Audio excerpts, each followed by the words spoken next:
Hey guys and welcome back, this is Vivek and you are watching my YouTube channel. ठीक है भाई, तो शुरू करते हैं फटाफट से अपने टॉपिक पे आते हैं। ठीक है जी, बीकॉम प्रोग्राम और बीकॉम ऑनर्स के लिए बुक बन रही है, सेमेस्टर 3 और सेमेस्टर 5 वालों के लिए बुक बन रही है। तो अगर आप इनमें से कोई से हो तो आपके लिए बुक अप्लीकेबल है। हाँ जी, तो बुक चालू करते हैं जिसका नाम है ह्यूमन रिसोर्स डेवलपमेंट। आसान है, ठीक है। ह्यूमन रिसोर्स डेवलपमेंट का ये तीसरी वीडियो बनने जा रही है, यानी कि हम करने वाले हैं कौन सा, चैप्टर नंबर तीसरा। और चैप्टर नंबर तीसरा कौन सा है, ह्यूमन रिसोर्स प्लानिंग। आसान है, कोई दिक्कत तो नहीं ना। हाँ जी, तो चैप्टर तीसरे का नाम है ह्यूमन रिसोर्स प्लानिंग। तो भाई चालू करते हैं और बहुत आसानी से खत्म करेंगे। बहुत आसान चैप्टर है, बहुत इजी चैप्टर है, इंपॉर्टेंट भी आपके एग्जाम के हिसाब से ऑब्वियसली। हाँ जी, तो चालू करने से पहले एक चीज बताना है, ठीक है सर। अगर आपको नोट्स परचेज करने हैं इस पूरी बुक के, वो लगभग बन चुके हैं, ठीक है, मतलब पूरे बन चुके हैं, ठीक है। तो आप इस नंबर पर कांटेक्ट करके आप नोट्स परचेज कर सकते हो, ठीक है जी। मिनिमम अमाउंट जो भी होगा व्हाट्सअप करके आराम से आप पेमेंट कर सकते हो और उसके बाद नोट्स आपके हो जाएंगे, ठीक है।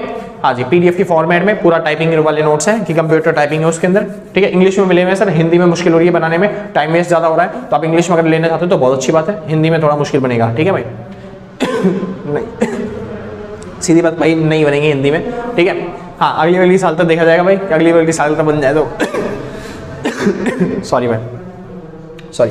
शुरू करते हैं, तो मेन टॉपिक आता है भाई, चालू करते हैं फिलहाल से चैप्टर जिसका नाम है ह्यूमन रिसोर्स प्लानिंग। तो हमें सीखना पड़ेगा भाई ये एचआर प्लानिंग होता क्या है, यानी कि ह्यूमन रिसोर्स प्लानिंग क्या होता है भाई। जो इंसानों के बारे में या फिर जो एम्प्लॉइज आपके पास जो काम कर रहे हैं उनके बारे में प्लानिंग करने को क्या बोलते हैं, ह्यूमन रिसोर्स प्लानिंग। मतलब होता क्या है, it is a continuous process of systematic plan. एक कंटिन्यूअस प्रोसेस है जिसके अंदर हम सिस्टमैटिक तौर पे क्या करते रहते हैं, प्लानिंग करते रहते हैं। किस चीज के लिए, अहेड ऑप्टिमम, यानी कि जो प्लानिंग होती है वो आगे की प्लानिंग होती है, फ्यूचर की प्लानिंग होती है, और वो भी बेस्ट क्वालिटी वाली। यूज ऑफ एन ऑर्गेनाइजेशन, यानी कि ताकि हम ऑर्गेनाइजेशन की कुछ चीजें ऐसी हैं जो बहुत अच्छी हैं, जैसे कि use of organisation most valuable asset, यानी कि ऑर्गेनाइजेशन की जो मोस्ट वैल्यूएबल एसेट है ना, उसका कैसे अच्छे तरीके से ऑप्टिमम यूज कर पाएं, उसके लिए प्लानिंग करने को ही, सिस्टमैटिक प्लानिंग करने को ही क्या कहते हैं, ह्यूमन रिसोर्स प्लानिंग। तो ह्यूमन रिसोर्स प्लानिंग क्या कहती है, हमारी ऑर्गेनाइजेशन का जो मोस्ट वैल्यूएबल एसेट है, बहुत सबसे इंपॉर्टेंट एसेट जो है, उसका ऑप्टिमम यूटिलाइजेशन करना ही, या फिर क्या बोलते हैं, उसी ऑप्टिमम यूटिलाइजेशन को करने के लिए ही प्लानिंग करना क्या कहलाता है भाई, HR planning, human resource planning. और ये जो वैल्यूएबल एसेट के बारे में बात कर रहा हूँ, ये कौन सी है भाई, क्वालिटी इंप्लॉइज, यानी कि जो आपके पास इंप्लॉइज हैं वही आपके लिए क्या होते हैं, ह्यूमन रिसोर्स होते हैं। सिंपल है भाई। हाँ जी, तो आपकी जो ऑर्गेनाइजेशन है उसमें जितने भी आपके इंप्लॉइज काम कर रहे हैं उनसे कैसे बेस्ट काम करवाया जाए, कैसे ऑप्टिमम यूटिलाइजेशन करवाया जाए उनसे, उसकी प्लानिंग करना, उसी के बारे में ही सोचना क्या कहलाता है, एचआर प्लानिंग। आसान था भाई, कोई दिक्कत नहीं ना। हाँ जी, तो इंप्लॉइज के बारे में सोच विचार करना, उनके बेस्ट के बारे में सोच विचार करना क्या कहलाएगा भाई, क्या बोलते हैं, ह्यूमन रिसोर्स प्लानिंग। शुरू करते हैं। अब बताती है कैरेक्टरिस्टिक्स ऑफ एचआरएम, यानी ह्यूमन रिसोर्स मैनेजमेंट के कैरेक्टरिस्टिक्स क्या होते हैं उसके बारे में बात करते हैं, ठीक है। हाँ जी, तो क्या होता है ह्यूमन रिसोर्स प्लानिंग, कह सकते हो आप कि हम ह्यूमन रिसोर्स प्लानिंग की कैरेक्टरिस्टिक्स क्या है, कि हम ह्यूमन रिसोर्स प्लानिंग क्यों करते हैं।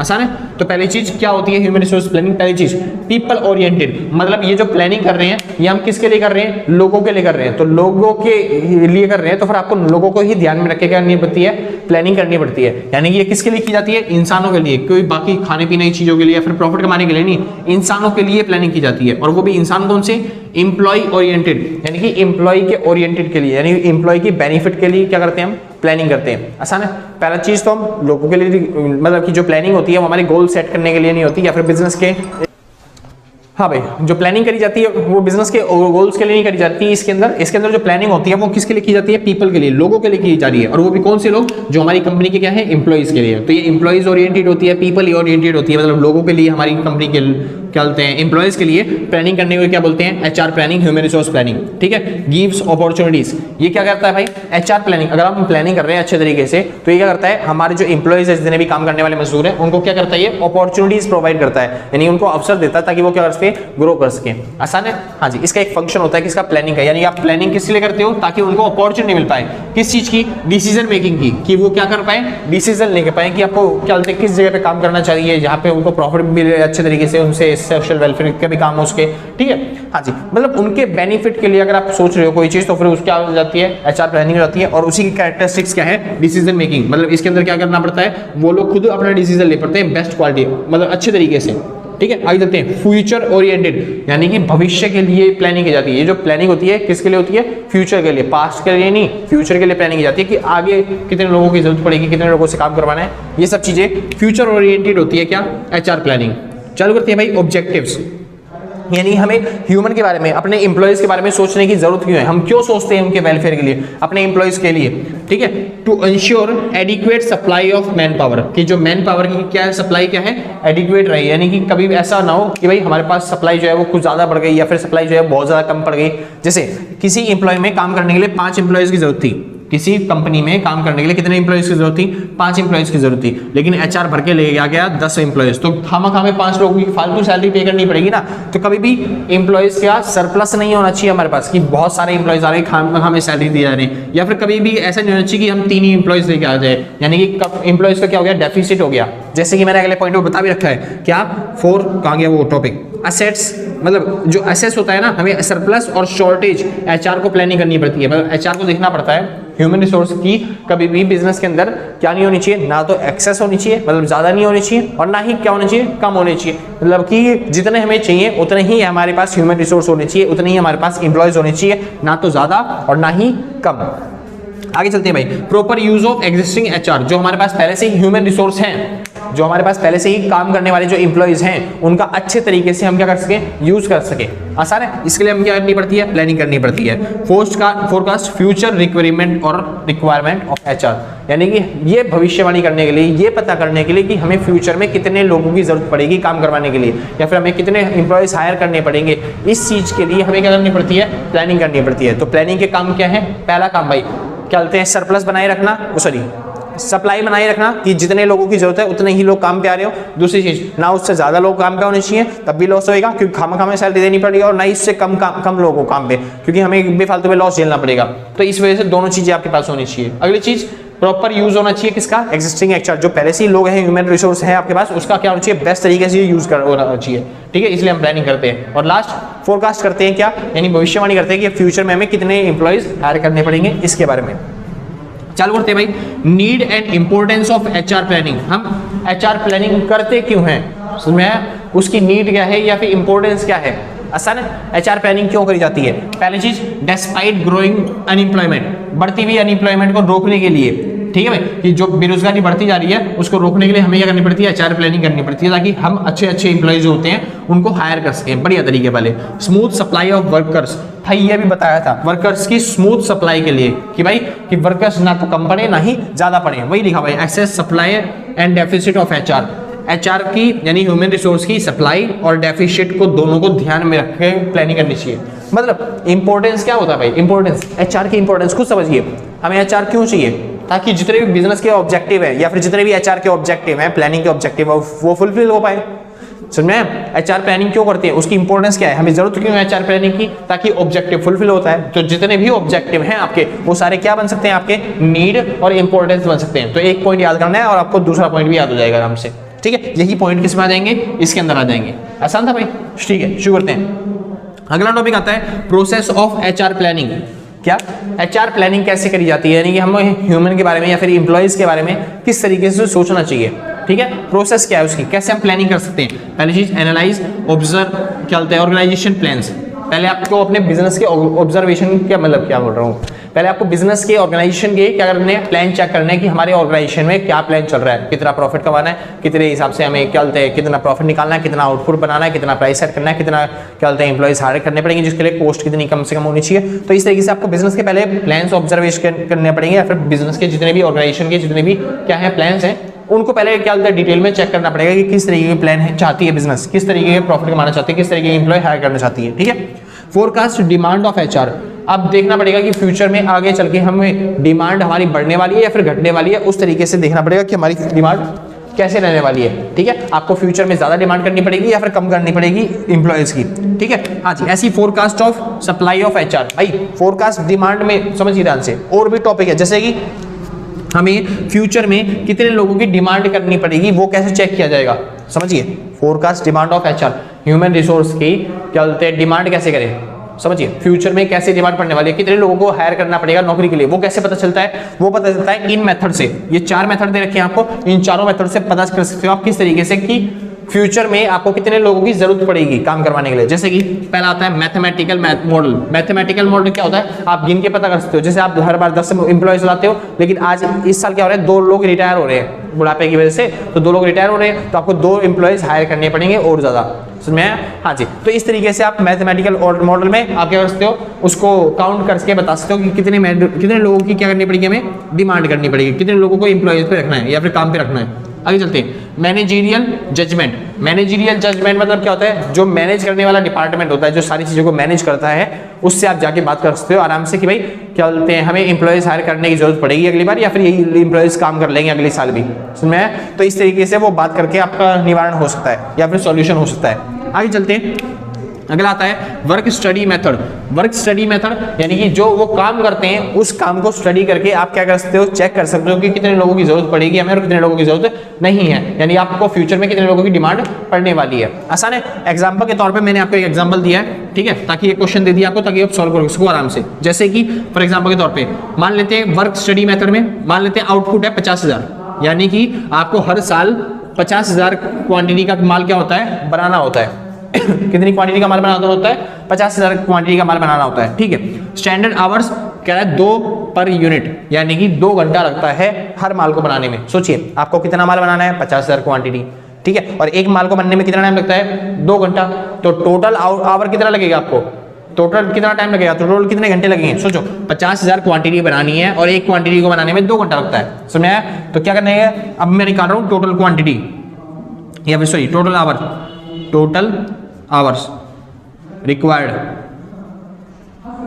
समझिए एक मतलब एक माल को बनाने में 2 घंटा लगता है, तो 50,000 माल को बनाने में कितना घंटा लगेगा, बस मल्टीप्लाई करना है। तो 50,000 मल्टीप्लाई में 2, तो कितना आ गया आपका, 1,00,000 घंटे। यानी हमें 1,00,000 घंटे चाहिए होंगे, लोगों के 1,00,000 घंटे चाहिए होंगे, तभी काम कर पाएंगे। चाहे वो एक बंदा 1,00,000 घंटे लगा के काम करे, चाहे वो 10 बंदे क्या होते हैं 10,000 घंटे का काम करे। तो इस वजह से 1,00,000 घंटे चाहिए, तभी क्या होगा, 50,000 क्वांटिटी बन पाएगी। आगे चलते हैं, कह रहा है प्रोडक्टिव आवर्स, यानी जो लोग हैं वो केवल 2 घंटे ही 2,000 घंटे काम कर पाएंगे साल में। जैसे एक इंसान एक दिन में कितने घंटे काम करता है, 8 घंटे। वैसे ही मैं कह रहा हूँ पूरे साल के अंदर एक इंसान कितने घंटे काम कर पाएगा, 2,000 घंटे। हमें कितना काम करवाना है उनसे, 1,00,000 घंटे, लेकिन एक इंसान कितना काम कर पाएगा, 2,000 घंटे। तो भाई कितने इंसान चाहिए होंगे, वो कैसे निकालेंगे, बस डिवाइड कर दो। तो यहाँ पे निकाल रहा हूँ मैं नंबर ऑफ एम्प्लॉयज रिक्वायर्ड, तो कितने लोग हमें चाहिए उसका नंबर निकाल रहा हूँ मैं। कहाँ पे निकालने जगह है, यहाँ पे दिख रहा है भाई, अब पता नहीं कि तुम्हें दिख रहा है नहीं दिख रहा, यहाँ पे निकाल देता हूँ मैं नंबर ऑफ एम्प्लॉयज रिक्वायर्ड। तो आपको कितने एम्प्लॉयज चाहिए वो निकाल रहा हूं मैं। तो कैसे निकलेगा, हमें कितने घंटे काम करवाना है उनसे, हमें 1,00,000 घंटे काम करवाना है। और एक वर्कर कितने घंटे काम करता है, 2,000 घंटे काम करता है। तो 3 0 कट गया और ये 2 से कट गया, यानी कितना आंसर आ गया आपका 50। यानी कि हमें कितने वर्कर चाहिए होंगे, 50। तो नंबर ऑफ वर्कर कितना आ गया, 50। तो इसका आंसर क्या है, इसका आंसर है 50 की 50 वर्कर की जरूरत पड़ेगी हमें फ्यूचर में। डिमांड कितनी करनी पड़ेगी, 50 वर्कर्स की। आसान है। तो ये कहता है वर्क स्टडी मेथड, आपको काम देखना पड़ेगा, जितना काम है उस हिसाब से आप क्या करोगे, वर्कर्स हायर कर सकते हो। ठीक है, आगे चलते हैं भाई, रेशियो या फिर ट्रेंड एनालिसिस। आपने बोला था ना भाई कि आपको एग्जांपल चाहिए, तो वही इस वजह से एग्जांपल लेके आया हूं थोड़े से, ठीक है, जो इंपॉर्टेंट लगे मेरे को। बाकी ज्यादा बड़ी वीडियो भाई मुश्किल हो जाएगा बनाने के लिए, क्योंकि आपका एग्जाम भी आ रहे हैं, ठीक है, जल्दी जल्दी खत्म करना हो गया। हाँ जी, रेशियो ट्रेंड एनालिसिस, यानी आपको रेशियो ट्रेंड एनालिसिस करना पड़ेगा। यानी कि पिछले साल जो रेशियो रखा था अपने काम करने के लिए वर्कर्स का, उसी रेशियो को आपको इस साल भी फॉलो करना पड़ेगा। फॉर एग्जाम्पल के तौर पर समझिए, जैसे कि यहाँ पे देखो क्या रहा है, प्रोडक्शन पिछले साल क्या था, 2004 का प्रोडक्शन क्या रखा है कि हमारे पास कितने का माल बनाना था, हमें माल बनाना था 50,000 का, यानी 50,000 क्वांटिटी बनानी थी, जिसके लिए हमने वर्कर कितने रखे थे, हमने 50 वर्कर रखे थे। समझो 50,000 क्वांटिटी के लिए हम 50 वर्कर रखते हैं। तो ऐसी हमें अब क्या है, एस्टिमेटेड प्रोडक्शन इस साल हमारा कितना प्रोडक्शन होने वाला है, 60,000 प्रोडक्शन होने वाला है। तो नंबर ऑफ वर्कर्स, तो हमें कितने वर्कर हायर करने पड़ेंगे। रेशियो देख लो भाई, इनका रेशियो कितना है, इनका रेशियो है 1000 बटे में 1। काट के देखा ना भाई, 50 के बारे से काटो, 50 से कम 50 और 50 के बारे से काटो तो 1000 आ गया। ठीक है, 1000 और 1 का रेशियो है, तो इनमें भी कितने का रेशियो होना चाहिए, 1000 और 1 का रेशियो होना चाहिए। तो बस 1000 से डिवाइड कर दो, तो 1000 से डिवाइड कर दिया तो 300 कर गई। तो यहाँ पे कितने वर्कर होने चाहिए, 60 वर्कर होने चाहिए। समझ में आया। हाँ जी, 50 वर्कर 50,000 क्वांटिटी बनाते हैं, वैसे ही 60 वर्कर कितनी क्वांटिटी बनाएंगे, 60,000 क्वांटिटी बनाएंगे। आसान था ना, बहुत अच्छे। बस रेशियो के हिसाब से आपको क्या करना है, यहाँ पे एनालाइज करना है। जैसे कि सुपरवाइजर भाई, नंबर ऑफ सुपरवाइजर 50 वर्कर हैं तो उनको संभालते हैं 5 सुपरवाइजर। यहाँ पे 60 वर्कर हैं तो यहाँ पे नंबर ऑफ सुपरवाइजर कितने होंगे, नंबर ऑफ सुपरवाइजर कितने होंगे, 50 वर्कर को संभालते हैं 5 सुपरवाइजर, तो 60 वर्कर को कितने सुपरवाइजर संभालेंगे, जाहिर सी बात है भाई 6। रेशो देखो ना, रेशो कितना है इनका रेशो 5 से काटा तो कितना हो गया 10/1, 5 से कम 5, 5 धाम 50, 5 टाइम 50, तो ये कितना आ गया 10/1, तो बस 10 से डिवाइड कर दो इसको, 10 से डिवाइड करेंगे तो 60 को कितना आ जाएगा आपका 6 आंसर आ गया। आसान है, 50 वर्कर को 5 संभालते हैं तो 60 वर्कर को कितने लोग संभालेंगे, 6 वर्कर संभालेंगे। तो इस तरीके से रेशियो एनालिसिस के थ्रू आप क्या कर सकते हो, पता कर सकते हो कि आपको डिमांड कितनी करनी है, कितने वर्करों की आपको जरूरत पड़ेगी। समझ गया भाई? हाँ जी श्योर थे श्योर थे भाई? ठीक है, तो ये 4 मेथड हो गए जो मैंने बता दिया कि हम फोरकास्ट डिमांड क्यों करते हैं, किसकी, एचआर की। समझाया?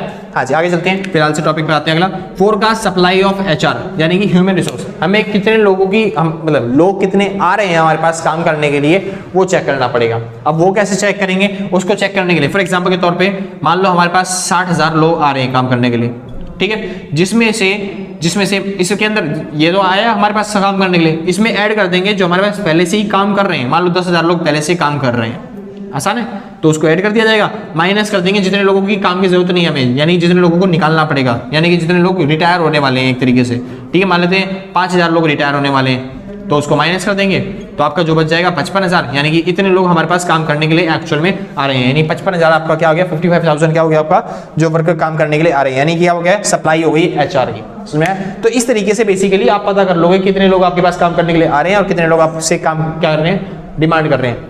आसान था, यानी कितने लोगों की आप डिमांड करोगे, कितने लोग आपके पास अपने आप आ जाएंगे काम करने के लिए। तो ये सब आप क्या करोगे यहाँ पे, इसकी प्रोसेस होती है एचआर प्लानिंग की, क्या बोलते हैं, किस तरीके से फॉलो की जाती है। पहले आपको बिजनेस एनालाइज करना है, उसके बाद आप देखोगे इन मेथड में से कितने वर्कर की आपकी जरूरत है, उसके बाद देखोगे कितने वर्कर आपके पास काम करने के लिए आ रहे हैं ऑलरेडी, ठीक है। एस्टिमेटिंग मैन पावर गैप्स, अब आपको देखना है, एस्टिमेट करना है मैन पावर गैप्स, कहीं पे ज्यादा वर्कर ना हो जाए और कहीं पे कम वर्कर ना हो जाए, यानी जितने वर्कर आपको रिक्वायर्ड है आप उतने ही वर्कर क्या करो, हायर करो। उसके बाद क्या होता है, एक्शन प्लान। अब आपको क्या करना है, उनको काम पे लगा देना है, बस इतना सा सिंपल, उसको काम पे लगा देना है जितने वर्कर आपने हायर करे हैं। लास्ट में मॉनिटरिंग और कंट्रोलिंग, यानी आपको मॉनिटरिंग करनी है, उनको चेकिंग करनी है, लगातार देखते रहना है कि कहीं पर गड़बड़ तो नहीं करते वो लोग, और उसके बाद क्या करना है, उनको कंट्रोल करके रखना है, कहीं पे क्या बोलते हैं उल्टी सीधी चीजें ना करते हैं या फिर काम खराब ना करते हैं, माल को बिगाड़ ना दें, ठीक है सर। तो ज्यादा टूट फूट करेंगे तो बिजनेस के लिए नुकसानदेह होगा ना। तो भाई इस तरीके से आपको क्या करना है, काम चेक करना है उनका। तो भाई यहाँ पे खत्म करते हैं, तो भाई यहाँ पे टॉपिक खत्म हो गया, आगे चलते हैं अगली स्लाइड पे, तो करते हैं आगे। अच्छा, अगर किसी नोट्स परचेज करना है तो इस नंबर पे कांटेक्ट करके आप नोट्स परचेज करते हो, और वीडियो अगर अच्छी लग रही है तो लाइक रहने दो यार, आराम से कर दिए, बाद में कोई दिक्कत नहीं, कोई आफत नहीं आ रही है, ठीक है। हम भी यही है, तुम भी यही है, कल मिलते हैं, और अब कल नहीं अगली स्लाइड पे आगे देखो भाई, जिसको नोट करना है भाई नोट कर सकते हो, टाइम दे रहा हूं थोड़ा सा। हाँ भाई, तो वापस से आते हैं अपने टॉपिक पर और चालू करते हैं फटाफट से अगला टॉपिक, जिसका नाम है भाई reason for focus on HR planning. हमें एचआर प्लानिंग पे फोकस क्यों करना चाहिए, उसके रीजन, ठीक है भाई। ये पॉइंट ना भी करोगे ना तब भी आपका काम चल जाएगा, क्योंकि मैंने आपको बता रखे हैं ऑब्जेक्टिव्स, यानी कि हमें बिजनेस में एचआर प्लानिंग क्यों करनी पड़ती है। आसान है ना, वही रीजन उठा के यहाँ पे लिख दोगे तब भी आपका काम चल जाएगा, क्योंकि वही रीजन है, वही ऑब्जेक्टिव है, वही मीनिंग है, या फिर वही नीड्स है, या फिर वही चीज क्या बन जाएगी, इंपॉर्टेंस बन जाएगी। मतलब आपको एक ही कंसेप्ट याद करना है और वही आपका नीड, इंपॉर्टेंस या फिर ऑब्जेक्टिव या फिर रीजन फॉर फोकस ऑन क्या बोलते हैं हायर, मतलब ह्यूमन रिसोर्सेज प्लानिंग में सारे टॉपिक में वही आ जाएगा, ठीक है भाई। तो ज्यादा चीजें करने की आदत नहीं है भाई, मतलब मत करो, ज्यादा बेटर रहेगा, क्योंकि एग्जाम आने वाले हैं, ठीक है। तैयार याद भी नहीं रहेगी नहीं चीजें, फिर भी बता देते हैं, समझिए ध्यान से। हमें फोकस क्यों करना चाहिए एचआर प्लानिंग में, तो पहली बात भाई एम्प्लॉयमेंट के लिए, क्योंकि अगर हम एचआर प्लानिंग नहीं करेंगे, ह्यूमन रिसोर्सेज के बारे में सोचेंगे नहीं, एम्प्लॉयज के बारे में सोचेंगे नहीं, तो देश में अनएम्प्लॉयमेंट बढ़ेगी, और देश में अनएम्प्लॉयमेंट बढ़ेगी तो भाई देश में दिक्कतें होगी काफी सारी। तो इस वजह से एम्प्लॉयमेंट करना चाहिए। एक सेकंड भाई,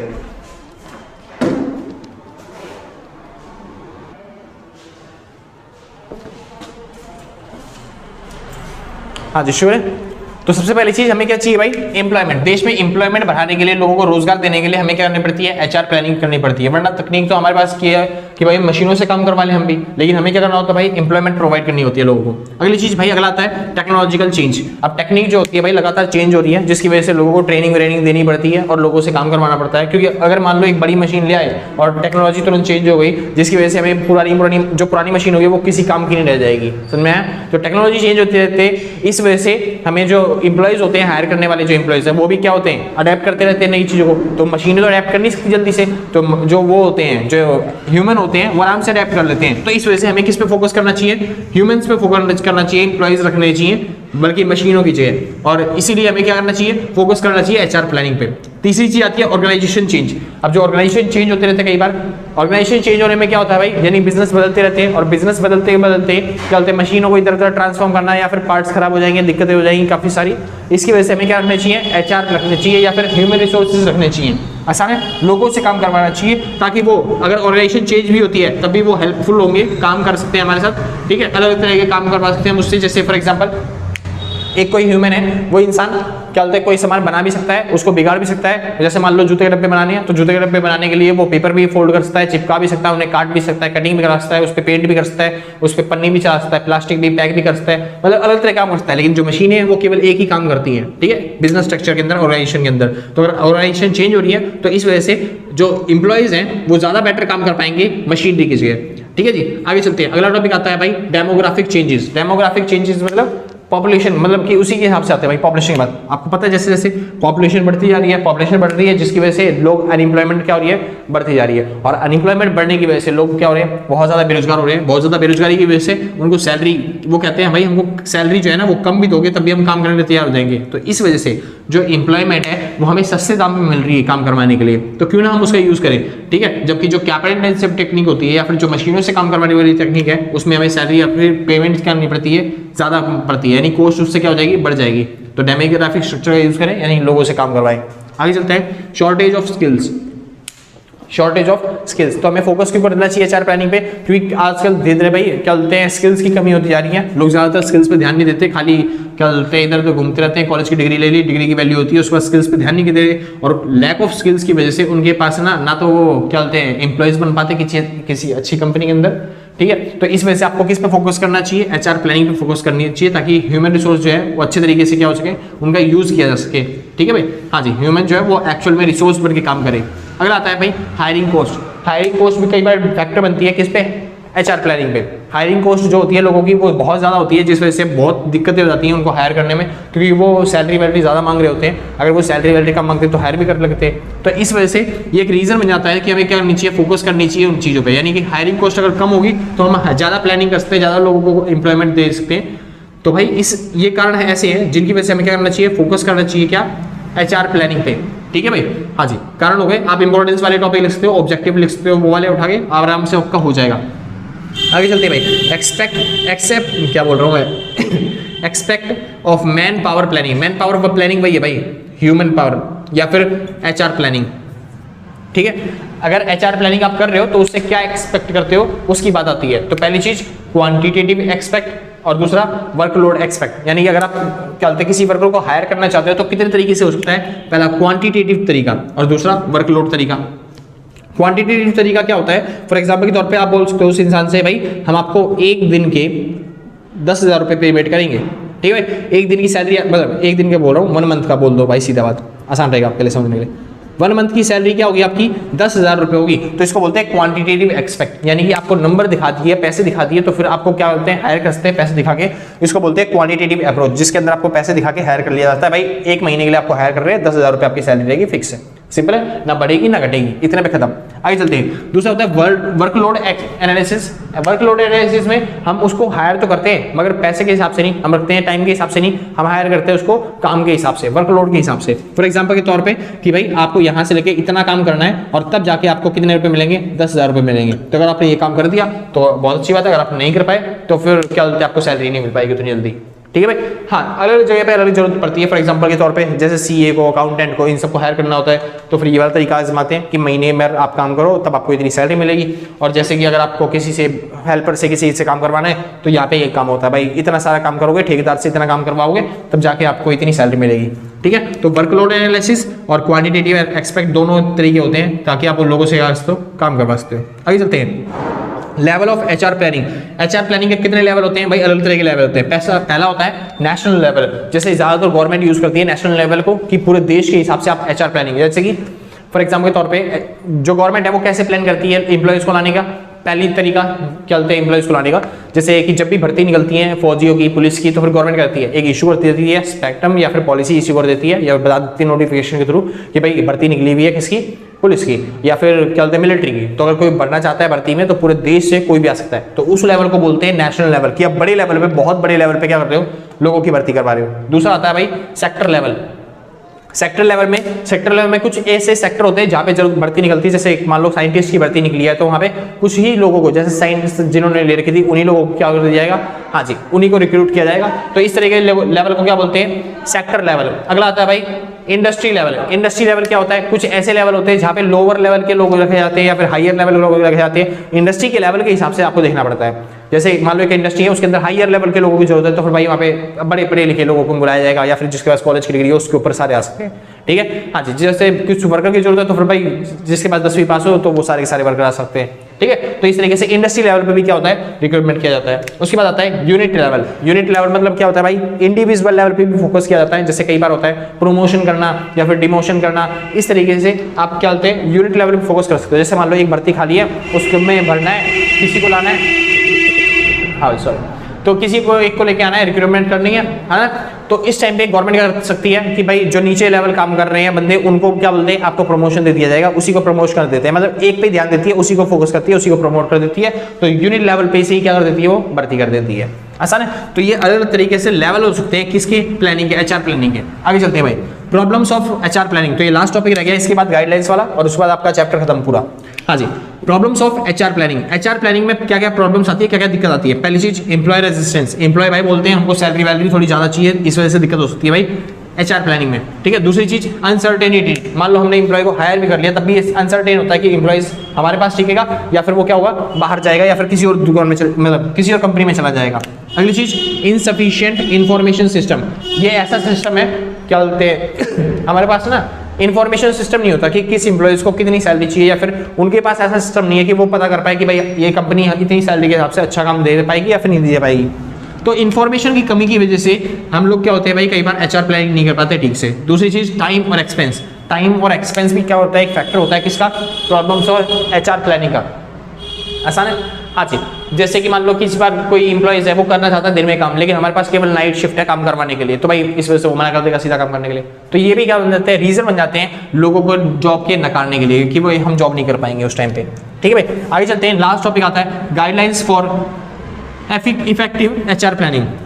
हम ना एक अच्छे तरीके से, इफेक्टिव तरीके से एचआर प्लानिंग कैसे कर सकते हैं, उसकी गाइडलाइंस। ठीक है भाई, यानी कि क्या क्या होना चाहिए। पहली चीज एचआर प्लानिंग के लिए टेलर मेड। टेलर मेड मतलब क्या होता है, टेलर मेड मतलब जैसे कपड़े होते हैं ना भाई, टेलर पहले बनाता है और उसके बाद हम उस कपड़े को क्या कर सकते हैं, पहन सकते हैं। यानी एक बार बनाता कोई और है लेकिन पहनता कोई और है। वैसे ही उसमें भी एचआर प्लानिंग में भी ऐसे इंप्लॉयज ढूंढ सकते हो जिन्होंने पहले से ट्रेनिंग ले रखी है, यानी जो पहले से तैयार हो चुके हैं। तो जो तैयार हो चुके हैं इंप्लॉयज, उनको हायर करने को क्या कहते हैं भाई, टेलर मेड ट्रेनिंग। तो आप सबसे पहले ऐसे इंप्लॉयज को लोगे। सबसे पहले एचआर प्लानिंग की गाइडलाइंस क्या है, आप ऐसे वो लोगे या फिर आप ऐसे इंप्लॉयज लोगे जो पहले से क्या है, एजुकेटेड है या फिर जो पढ़े लिखे हैं, उस काम को करने के लिए क्वालिफाई है। आसान, आगे चलते हैं। अगला आता है भाई पार्टिसिपेशन। समझ में? पार्टिसिपेशन मतलब क्या होता है, आपको उन इंप्लॉयज को लेना है जो आपकी जॉब्स के लिए, जो आपने जॉब निकाली है, हायर करने के लिए लोगों को बोला है, ठीक है, उन जॉब के लिए जिन लोगों ने पार्टिसिपेट किया है। ऐसा नहीं कि भाई कोई और जो बंदा जिसने पार्टिसिपेट नहीं किया उसको उठा के ले आओ जबरदस्ती करो, उसके बाद को काम ही करना पड़ेगा हमारे बिजनेस में। आप केवल उन्हीं जॉब को मतलब उन्हीं इंप्लॉयज को रख सकते हो जिन्होंने क्या किया होगा, पार्टिसिपेट किया होगा, जिन्होंने बोला होगा कि हम काम करना चाहते हैं। अगली चीज आती है भाई इंफॉर्मेशन सिस्टम। इंफॉर्मेशन सिस्टम मतलब आपको उनको सारी की सारी इंफॉर्मेशन देने की पड़ेगी कि उस बंदे को क्या काम करना पड़ेगा, जिस बंदे को आप हायर करने जा रहे हो उसको कितनी सैलरी दी जाएगी, कब उसको निकाला जाएगा, उसके साथ साथ क्या पॉलिसी है। ठीक है, कुछ भी आपको छुपा के रखना, सब कुछ डिस्क्लोज करना पड़ेगा उसे। ठीक है, हाँ जी। Last balance focus. Balance focus आपके पास ये ध्यान रखना पड़ेगा एचआर प्लानिंग करते समय कि भाई जो क्या बोलते हैं एचआर मतलब जो ह्यूमन रिसोर्सेज है, ना तो उसका प्रॉफिट हो, मतलब ज्यादा ही इंप्लॉयज ना हायर कर लो और ना ही कम इंप्लॉयज हायर करो, आपको बैलेंस में इंप्लॉयज हायर करने पड़ेंगे। तो ये गाइडलाइंस होती है किसकी, इफेक्टिव एचआर प्लानिंग की। ठीक है भाई, तो यहाँ पे खत्म होता है आपका पूरा चैप्टर। तो आज के लिए बस इतना ही, मिलते हैं कल सेम टाइम सेम जगह अगले दिन। और अच्छा भाई, किसी को नोट्स परचेज करना है तो इस नंबर पे कांटेक्ट करके आप नोट्स परचेज कर सकते हो। नंबर है 8059639586। आसान है, हाँ जी। अगर वीडियो अच्छी हुई तो लाइक शेयर सब्सक्राइब करना, वैसे बाद में कर दिया आपका कोई दिक्कत नहीं है, कोई आफत नहीं आ रही। ठीक है भाई, तो मिलते हैं फिर कभी, मिलते हैं कल सेम टाइम सेम जगह अगले दिन। और टाटा बाय बाय।